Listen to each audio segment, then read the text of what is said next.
Jeni mirë.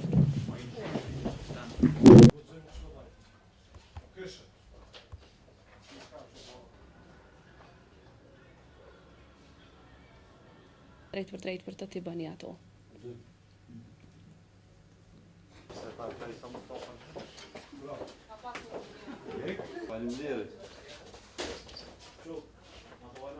Por shqetësimi ynë kryesor ka të bëjë me tendencën tashmë të shpërfaqur të transmetuesit publik, radio televizionit të Kosovës, për anim të skajshëm ndaj partisë që po drejton qeverinë në largim. LDK e ka të qartë arsyen e kësaj qasje të RTK-s, e cila vjen si pasojë e presionit të madh nga qeveria në largim, konkretisht nga PDK, të cilët e shohin RTK-n si promë private dhe si një prej instrumenteve për t'i shpëtuar humbjes së sigurt, të cilën ata janë të bindur tashmë se do ta pësojnë nga qytetarët e Kosovës me 8 qershor. Për ta ilustruar keqpërdorimin e RTK-s nga qeveria në largim, sot do t'i përmendim vetëm disa shembuj konkret të faktuar.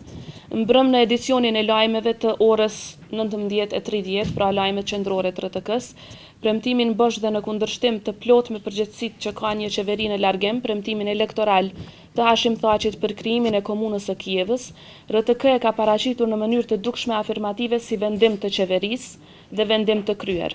RTK ka transmetuar po ashtu 3 kronika të gjata shtesë për aktivitetet e PDK-s, aq sa pothuaj ka transmetuar të gjitha aktivitetet e subjekteve tjera politike së bashku.